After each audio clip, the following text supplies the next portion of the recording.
So I typically will lead with the charter, and this is really cool. What we're doing with the MILO Institute is creating access to space. Again, I'm drawing on my past of having some limitations, not having a lot of guidance. Maybe I had some ability, but it was not utilized. And there's a lot of people like me out there. And so what I'm trying to do is to say, I'm going to use space to draw out as many of these people as I possibly can.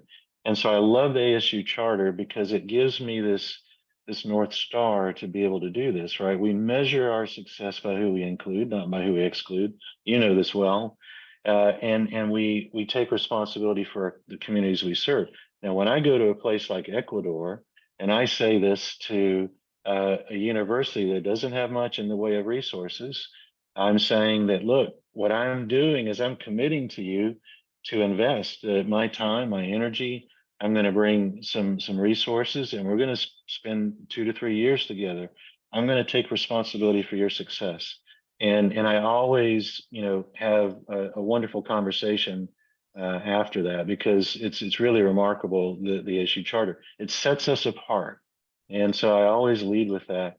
And what's really cool about ASU, you've already seen a lot of the space programs. This is the NASA planetary fleet chart. Of course, they have other charts. You can also get an Earth observing chart. But what's really amazing about ASU is how many instruments we have flying around the solar system. Artemis 1 had Luna HMAP at the top. There were a number of small satellites at the top of Artemis 1. 70% of them failed. 30% of them survived. And one of those was our ASU Luna HMAP, mapping the hydrogen. There's another instrument that's not on this chart it's on the Korean spacecraft, and it's actually measuring shadowed regions of craters, which is where we're going to find ice water. And of course, this is very important. Ice is going to be very important for the future of exploration on the moon. But we live in an amazing moment. We live in an inflection point in space. And so every once in a while, you kind of find these cool images that just like shine the light on this inflection point, right? So top right, this is SLS, actually Artemis 1. And Luna HMAP was at the top there, one of the ASU instruments. This is a $4.1 billion rocket. And it doesn't include the tens of billions of dollars that it took to get here to this place. And at the same time, on the same facility, Cape Canaveral, you have SpaceX Falcon 9. This is the Dragon crew capsule that was taking a resupply up to ISS. And you see the difference in launch costs. But what's really kind of cool is when Starship goes, and it will, it's estimated to have a launch cost of $100 per kilogram. I mean, student groups can afford to put something into space when this happens, right? And so it's just a truly remarkable time. There's, a lot of analogies. I want to spend a little bit of time here just so you realize where you are in history. Some of the analogies that I'm reading about, McKinsey has a report saying it's kind of like right after World War II, the government had invested a tremendous amount of money in aircraft for the war. And now you have all these aircraft and these companies sprang up, and they created the airline industry. And it was because of that investment from the central government that made the airline industry possible. And so, of course, we've had that central agency, NASA, providing amazing funding, getting us to this place, investing in the infrastructure. I'm glad that SLS is there. I'm glad that they invested all of that money. But now we're at this inflection point where commercial is going to take over, and you're in this sort of gradient phase where you're still going to have some subsidies, especially for lunar, but the commercial is going to dominate more and more in the future. So I was on a call just this morning with a young entrepreneur from Germany, and I said, you have to be bilingual. You have to be able to think and talk in terms of government grants, and you have to be able to think and talk in terms of venture capital, because you're living in both worlds. And so it's a very exciting time. You get to be leaders in this new industry. Another way to look at this is sort of the number of spacecraft. The blue dots are launch costs, and you kind of see them coming down. That's where I get the $100 per kilogram number, is out of this HBR article. But the other side of the chart is the number of spacecraft, active satellites. And of course, this is LEO. We're not necessarily talking about deep space, but in LEO, you know, the last year saw almost 5,000, and we're seeing predictions that by 2030 there could be 100,000 satellites up there in low Earth orbit. So I'm, you know, I'm trying to be a pragmatist, and I'm like, okay, it's great. It's one thing to spend NASA's money, but I'm looking for companies that are spending their own money. That tells me that the market is ready, that they believe in that market enough to put their own cash in. They're not spending someone else's money. And now we're starting to see that happen. So again, these are just validation points. Lockheed Martin is investing a tremendous amount in their lunar mobility vehicle. We work with the Lockheed Martin team. I have weekly meetings with them, with their team, and we're actually aggregating payloads from around the world to be able to go to the moon on the LMV. And these are exciting times. So, but there's a lot of work to be done globally, and in countries around the world. There's over 77 different space agencies. They all know they need to be participating in space, but many of them have told us, look, we don't have the workforce, or we don't have the entrepreneurs. We don't, even mature economies like Canada and Australia are asking us to help provide space entrepreneurship programs. And we can talk about that. But you know, some of the predictions are, you know, 1.1 trillion. I don't pay attention to these numbers, but what I do pay attention to is being able to articulate to other people what this means. So if I look at global tourism, it's roughly a $1.4 trillion industry. And mentally, I can begin to sort of count how many people are working in tourism, right? All the hotel workers, some of the food industry, airlines, transportation, and I begin to immediately get into the hundreds of thousands. And then I ask myself, where are the space workers? Where are the experts? And I see a handful here at ASU, but certainly not hundreds of thousands. And so there's this massive demand. If we're actually going to realize these things, these numbers that we're seeing, 100,000 satellites by 2030, a 1.1 trillion valuation on the space market, then something's got to change pretty quickly. And so you again are at you're at the cusp of something very powerful. So I have established an ambassador corps. We have ambassadors around the world, and these folks are just amazing. So one of them is a Thunderbird grad, Robert Allion. So he took the NGN space program.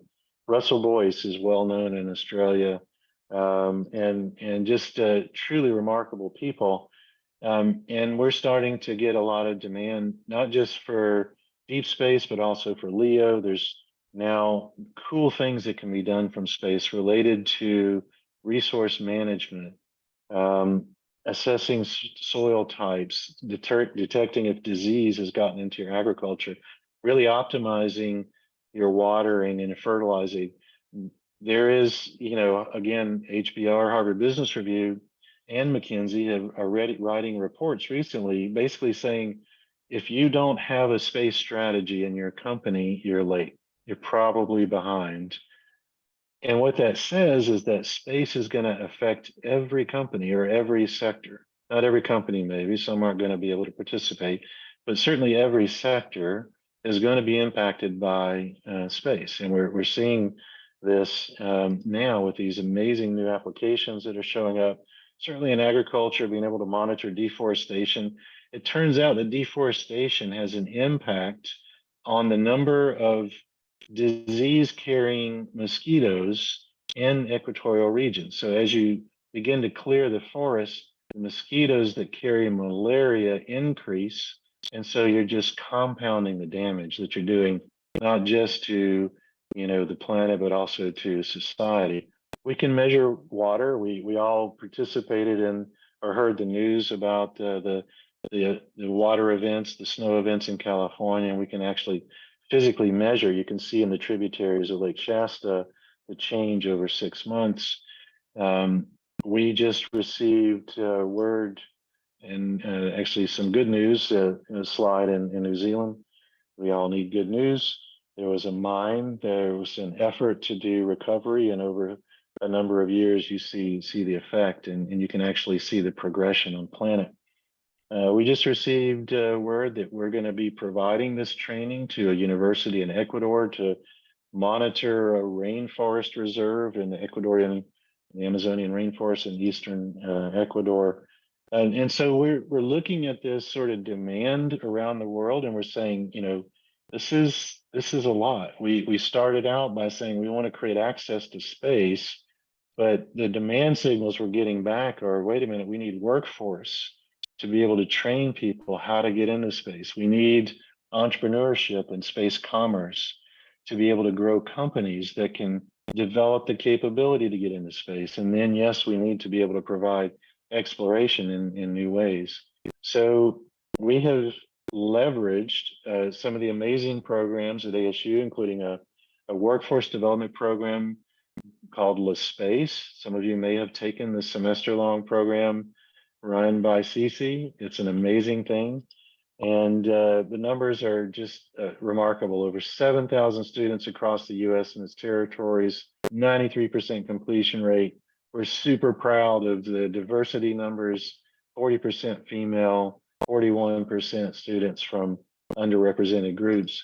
But you know, what's really cool is again, this goes back to my own experience, and that's why I have these testimonials on the slide. We don't hear from the students, hey, I learned about systems engineering, or hey, I was able to calculate the trajectory around, you know, of the dynamic system. They're saying, this changed my life. This showed me that I can do the thing that was inside when I didn't believe I could before. And that's really what we're here to do, is to instill these messages to as many people as possible that this is no longer out of reach. Space is not something that's way out there that you can't get to, that only a few, you know, astronauts and billionaires get to do. You too can participate in space, and that goes for anybody now, anywhere in the planet. There's still limitations, so we got to keep working. But following the workforce development program, if you wanted to, you can get involved in prototyping and learning how to test and you know, hands-on solve challenges. This is super important. The test and evaluation and the ability to have confidence that what you're creating is going to work in a very difficult environment of space. We do have a commerce program that we run, and particularly for Canada. This was a demo day event we did in Los Angeles. We'll be doing another one in September where we have Canadian companies that go through our program, similar to yours, I'm sure, in terms of your learning, and they're advancing their capability. And then we bring together VCs and leaders from space industry and astronauts. There were 2 astronauts here. And so the companies get to interact with all of these people. And they say, you know, it was just a tremendous experience. And they never forget it. I ran into one of the cohort from last year's program at Space Symposium just a few weeks ago in Colorado Springs. And she was like, David, we received funding, and we're now looking at putting a payload on the surface of the moon. And so it's just remarkable, you know, the connections that you make and that are going to serve you well in the future. And I'll take just a second. What I'm excited about, and maybe as much as anything, is the ultimate goal still is to have more participation in space. So there is a new business model that we're working on with Lockheed Martin, where we can take one of these containers and say you have an instrument, maybe you have a tech demo, maybe you have a material, maybe you have an imager, and we can integrate your subsystem, your instrument, whatever it is that you would like, into this container and put it on the lunar mobility vehicle, which is going to go in 2027 ahead of Artemis 3 to one of the landing sites at the South Pole of the moon. And the entire infrastructure is provided as a service. So the launch, the landing, the mobility, it has a robotic arm. It has they're creating a satellite called Parsec that'll provide the comms. Obviously at ASU, we have operations facilities. We have test chambers that we can help you test your capability and make sure that it's flight ready, make sure it's flight qualified. So think about this. What just happened is I'm using a modern business model like Uber. I'm not buying the car, I'm buying the ride. I don't have to buy the launch vehicle. I'm just buying a little slot in a box. And that's all that I have to pay for now to get to the surface of the moon. This is a new era in space exploration.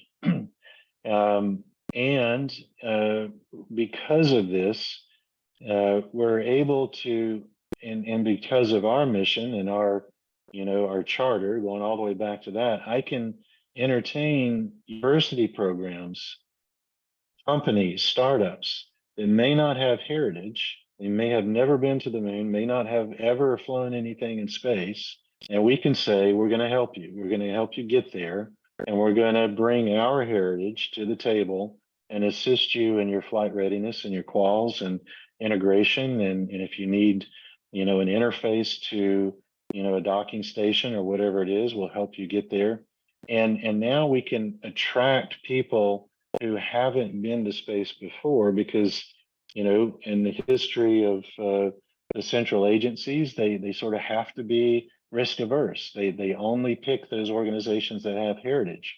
So if you are a student at ASU, congratulations, you can participate in a lot of different NASA programs. But what if you're at a small urban college that doesn't have the heritage? How do you gain that heritage? So we're shifting the paradigm, and that's really the vision of the founders of MILO, one of which is Dr. Crow. We're shifting the paradigm to say it's okay if you don't have the heritage. It's okay if you don't have experience, legacy, et cetera. We're going to assist in getting you there. So that's my pitch. I appreciate the opportunity to talk to everyone. I really enjoy encouraging you and really want to try and make myself available, not just here, but in the future. If you have questions or comments, please feel free to pass them along. I see Anne-Marie has one question. Did you want to ask the question? Okay, I'll read it. I'm really getting interested in this program. So I was just asking if it's open to all ASU students without any prerequisites.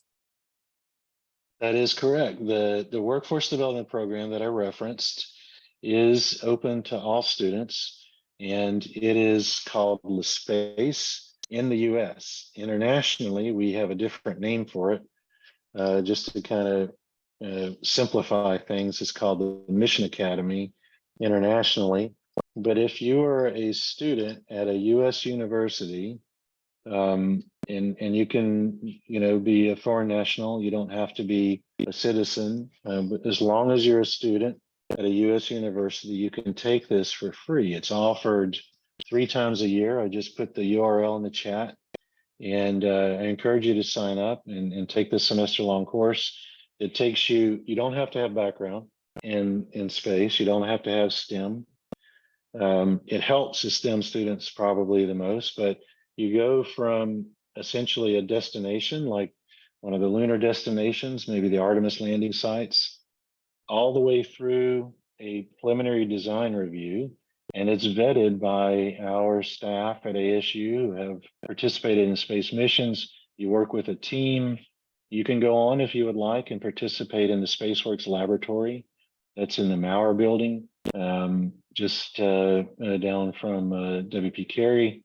And yes, Anne-Marie, it's those programs are available to students, and the space program is free.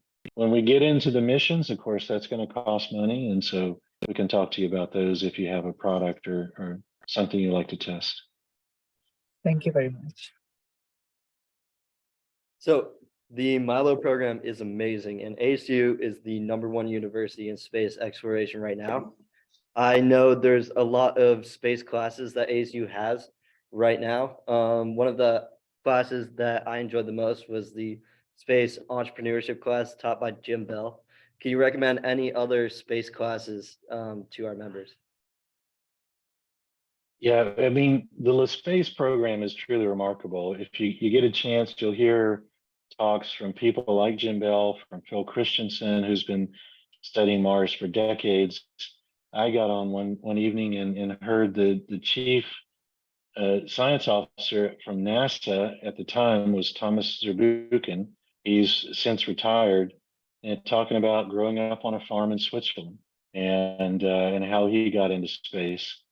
I would encourage you to engage with individual faculty that may be doing something that strikes you as cool, that resonates with you. If it's spectroscopy, if it's, Global Futures has people that are getting into imaging the Earth from space. There's a lot of planetary science that goes on here. It's an extraordinary place. And I would encourage you to kind of stretch into places that you may not know much about. And so it may be very uncomfortable at the very beginning, but you're going to learn so much, and you're going to learn about how that topic resonates with you and whether you want to pursue that further. There's ASU New Space that is engaged with companies. Scott Smoss is the associate director. I recommend you connecting with Scott and talking. He can lead you to companies both in the area and across the country that are working in space. There is Interplanetary Initiative that's doing all sorts of different programs and projects, from trying to prevent war in space to improving inclusion. They did a hackathon that was global not long ago. We are focused internationally, so if you have a desire to reach into emerging spacefaring countries, certainly feel free to reach out to myself, or Jim Bell is our chief scientist, and so he's also involved in the MILO Institute. And yeah, I can also I'll take a few more questions, and I'll share one entrepreneurial story that I have that's a little off the wall. I have a couple questions for you, actually. I can put them in the chat as well if that's easier, but I have three for you.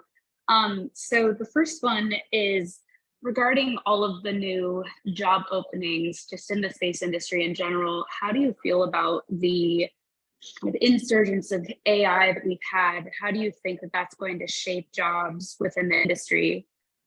Secondly, I have just a general question. When it comes to choosing scientists, researchers to work with you, hiring people, what would you find more important if you could only choose one over the other? Would it be experience or drive and passion? And then lastly, I would love to hear more about what you mentioned earlier. I couldn't get to my unmute button in time, but regarding just channeling your passion and making those movements swiftly to change your career when absolutely necessary. I'd love to hear more about your take on that. Really good question, Savannah. And I detect leadership in your questions, if it's any help.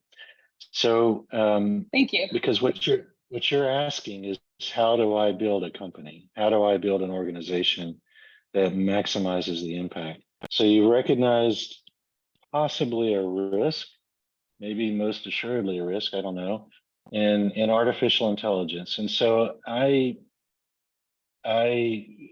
sort of, I'm a fan of science. I have studied science all my life. I didn't realize it when I was younger that I had this curiosity, and was an avid reader. And I recognized, being at Los Alamos, that every good thing probably will be used against mankind at some point. If you look at what Einstein began in the early days, actually Einstein and many others getting into quantum theory that led to nuclear weapons. They took something that was, very cool in quantum theory. It's also given us lasers and MRIs. So there's very positive things that came from quantum theory around the turn of the century, but also, of course, the very negative thing, which is the nuclear weapon. And so, sort of being at Los Alamos and going into the museum and seeing this sort of weighty thing that we've done with a really cool technology, I kind of get the sense in the same way of AI. And, frankly, there's cyber threats as well, and people have used bio technology both for good and for bad.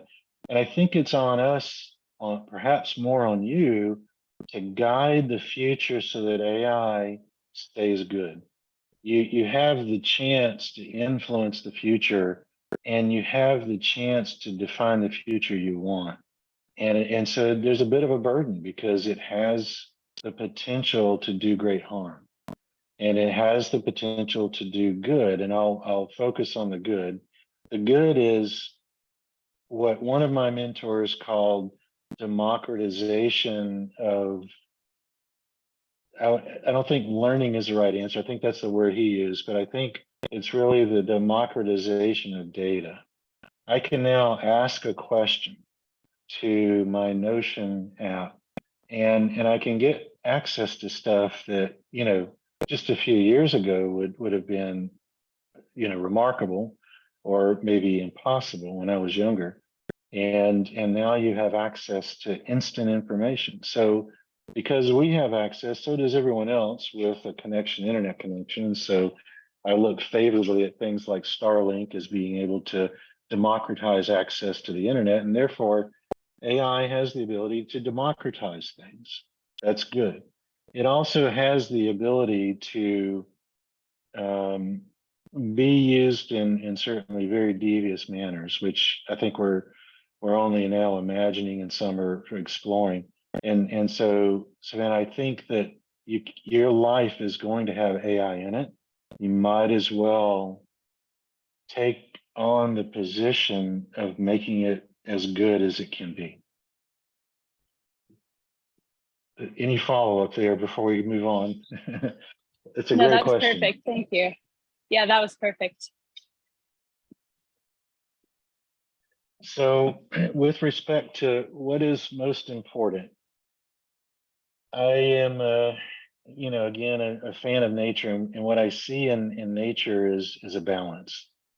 Our planet is just a remarkable series of balanced equations, and so I learn from nature. I try to anyway, and I try to say, well, in what I'm doing in the future, I want to try and be balanced. I want to build organizations that are balanced, and there's an old proverb that goes along the lines of there's a time and a place for everything.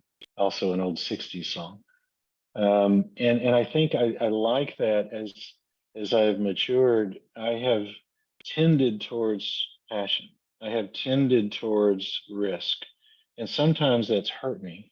And so the way I would describe it now is there's a time and a place for everything. And your job, Savannah, is to know what time it is. Meaning, if you need passion, there are times when you need drive. You must have drive because there's nothing else. The finances aren't working out. The markets are in decline.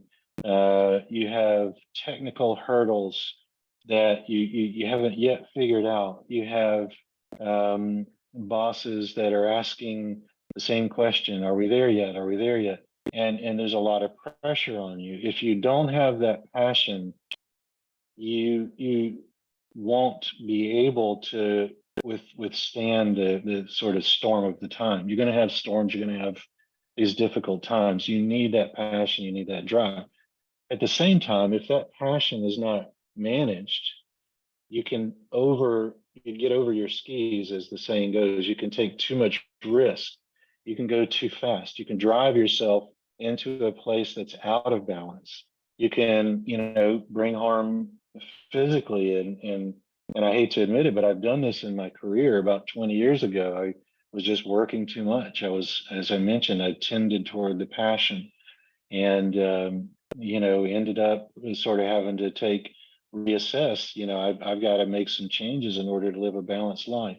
And I think the same goes for your organization. You need people who are focused on finance. If they're not focused, if they're not really, really diligent you're not going to be able to manage things well. You also need visionaries. You need people who are able to predict the future and steer your organization into the future, and knowing who to get, where to put them, and what time to apply them is the really, it's almost like an orchestra conductor in an organization, knowing exactly how to apply the talent that you have.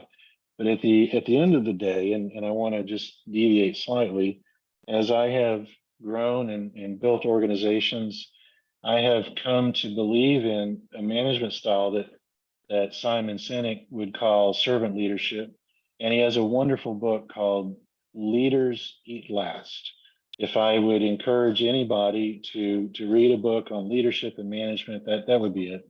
And it's this idea, it's borrowed by tradition in the military, where at Thanksgiving the officers serve the rank and file in the military, and it's a demonstration of, I am here to help you succeed. And when you, regardless of whether they're driven by passion, and understanding that, of course, is really important, what they're driven by and what motivate them. But then if your team, if your organization knows that your job is to help them succeed, their loyalty goes through the roof. Their loyalty skyrockets. And you have people who know that you have their back, and they will trust you, and they will go to extraordinary lengths to go through great difficulties, because they know that you've taken on that servant leadership approach, where your primary job is to empower them. And people love working in those environments. Last question. I'm sorry, Savannah, you're going to have to remind me of the last question. That's totally fine.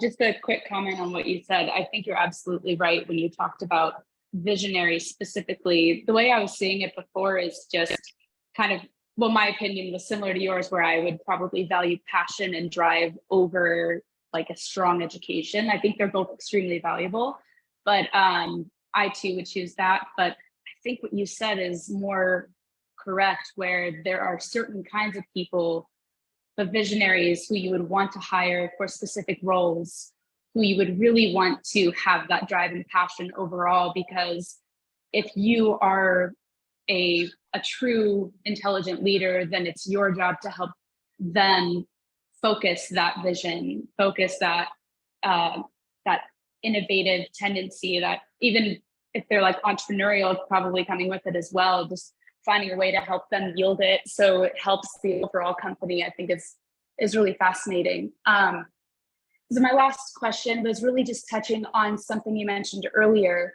which was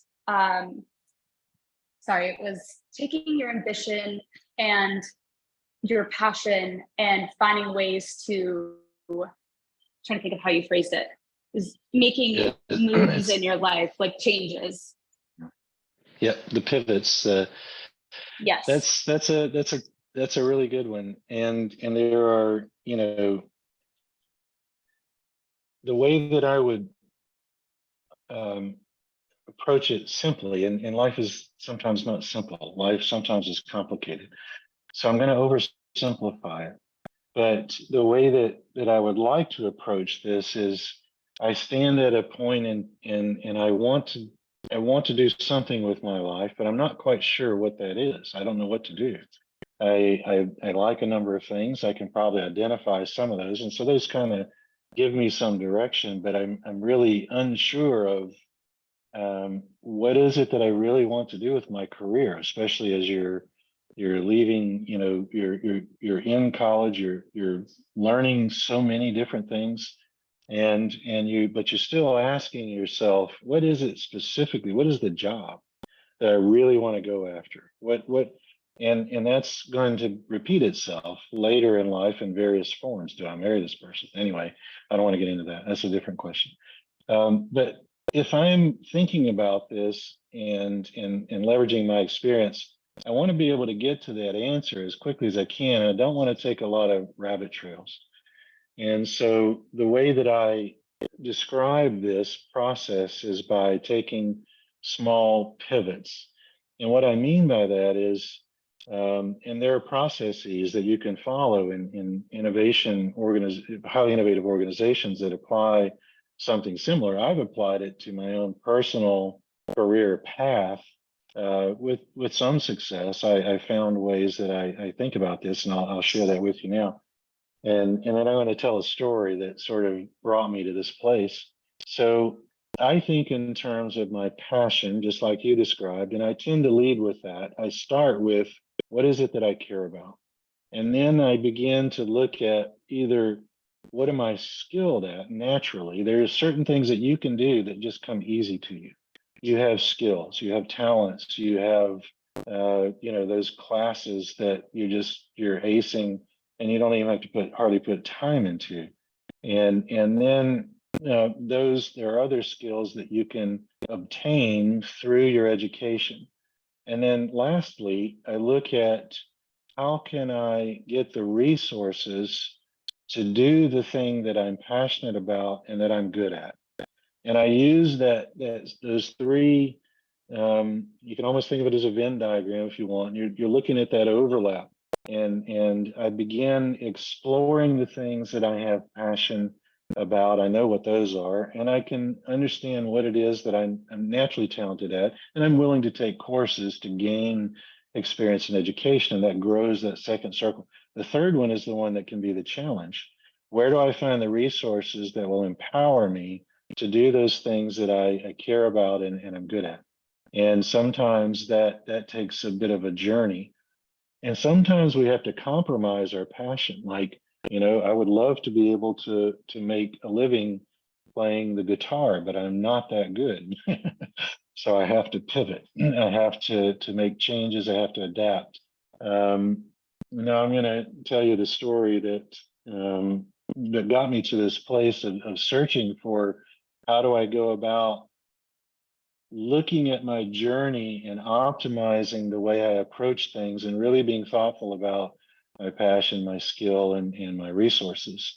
And it's more project related, but you'll see kind of I'll circle back around and get to this. So I was working on a big project for the Office of Secretary of Defense, and the job was to create a beam profile instrument, and this is all unclassified, a beam profile instrument that would measure a laser beam. And the laser beam was really intense. It was sufficient to melt metal, and there's very little that could survive, but we needed to survive for enough time to be able to measure the profile.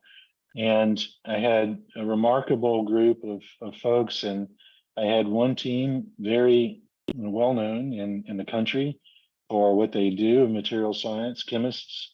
And we had these team meetings, and it was like, yeah, I took some data, and the data looks good, and we have some issues, but I'm working on it, and here's what we're going to do next month, and it made sense. It was logical. And then we get to the next status update, and a few weeks later, we got some data and we got some challenges, and here's what we're going to do. We made some progress. After about 3 or 4 months of this, I started to get a little concerned because we weren't really making progress. After about 5 or 6 months, it became evident that there was a problem. And at month 7 or 8, I was diving deep into this, and I realized they had a fundamental physics problem that they were not going to be able to overcome. And so I contacted my government liaison, and I said, sir, at first, and this is, I share this a lot, I first came up with plan B. I didn't call. I wanted to call as quickly as possible, but I was not going to call until I had an alternative path that I could offer. You may not accept it, but at least I'd done some work and put into what it was that I could offer as an alternative. And I did, and long story short, he accepted that alternative path and allowed us to go forward. But I remember that was a very uncomfortable conversation. And I started asking myself, how do I not allow that to happen again? And what I realized is I'm standing at a point where I have an unanswered question. How does this material interact with this laser? And I want to get to the answer as quickly as possible. I can't go down the wrong path for 6 to 8 months. I need to make small pivots toward the solution. And there's actually a project management methodology called Agile that I've worked into project management, whereby you're making little pivots, little decisions. You do experimentation, you look at the data, you make decisions, and you pivot.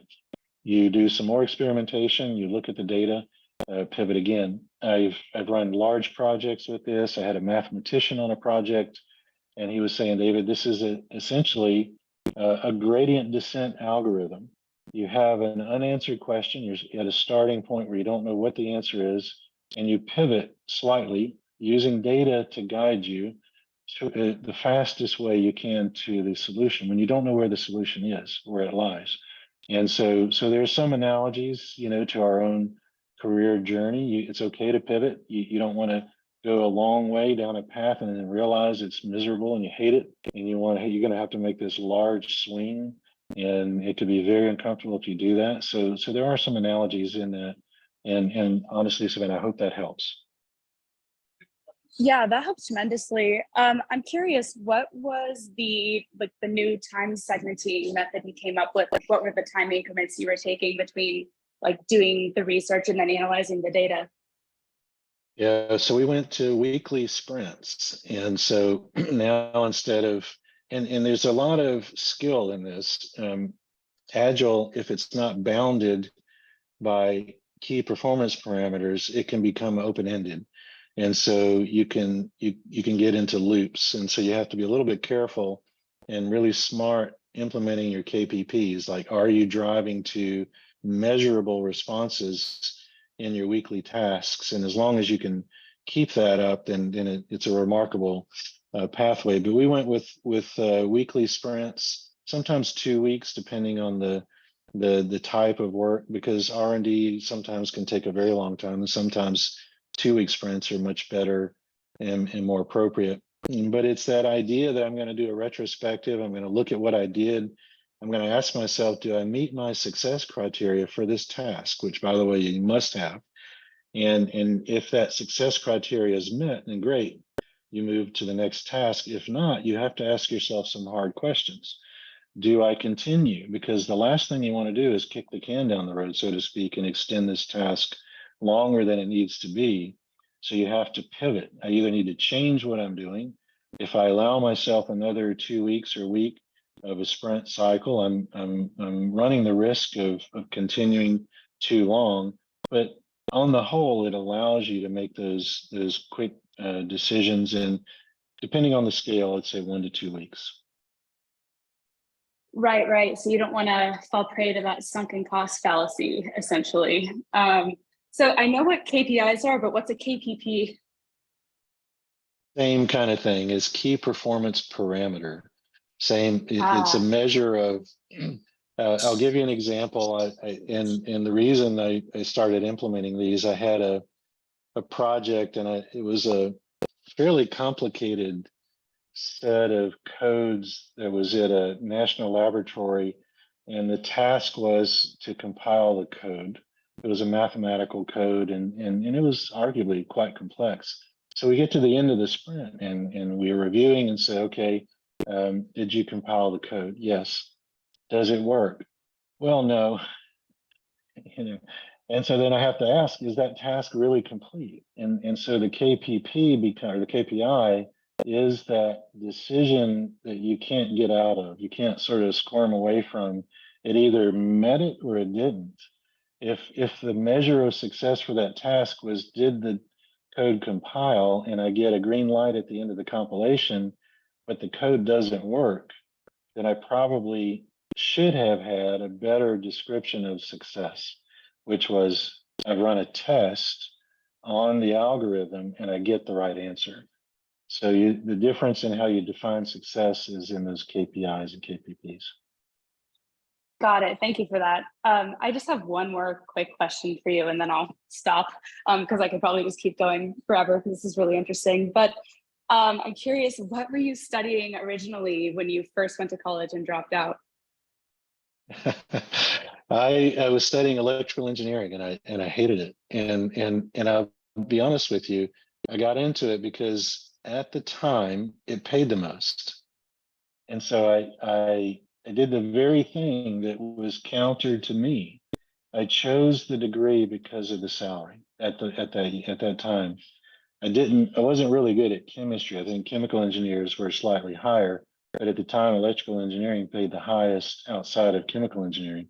And it was the wrong motivation. It was the wrong way to make the choice for me. I needed to be motivated by passion. I needed to be motivated by the thing that excited me. And it was my youth. My situation in my youth was not ideal, and so I didn't have a lot of support. So there's probably other reasons, but yeah, that's the honest answer. I think you're going to make a lot of people watching this rethink their degree answers. Well, money matters, but it can't be the ultimate. Otherwise, you're gonna find yourself in that situation where everything's going wrong, and you're like, "Why am I here?" And if you don't have that other thing, then it's going to be difficult to come up with the answer. Right, 100%. Thank you for that. Sure. Hi, David.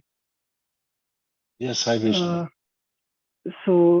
My question is about MILO Institute. What does MILO Institute offer for early stage startups and companies?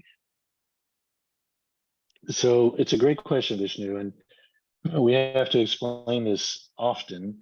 We are not a funding source, and so we don't take equity stake in companies. We don't necessarily provide VC funding. What we do have is relationships with other funding agencies. In fact, I was invited to go to Seraphim Capital's accelerator program in San Francisco at the end of the month. I recommend them highly. I'll see if I can find it's the name of it. I'm sorry, it's going to take me just a second to find the URL. And let me, Generation Space, I think is what it's called.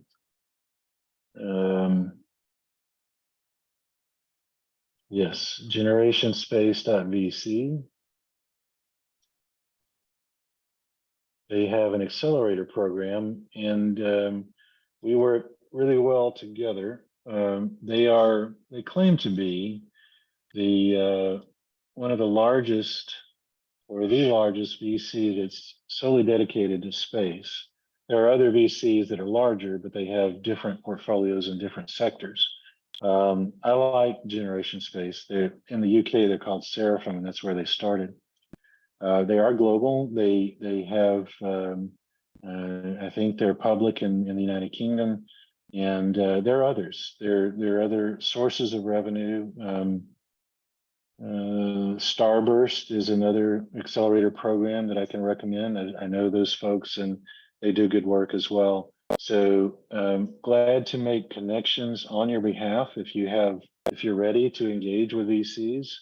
What we do offer is internationally similar to an accelerator model, but we take a slightly different approach in that we help space companies think about both their business model and their product or service, because what we find is that there are many companies that they go through these accelerator programs, and there are many of them, but the product, the space, the technology that's required to operate in space requires an additional level of rigor.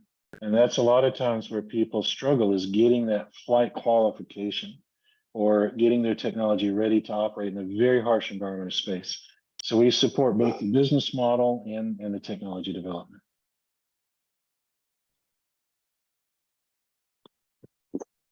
Thank you, David. Thank you.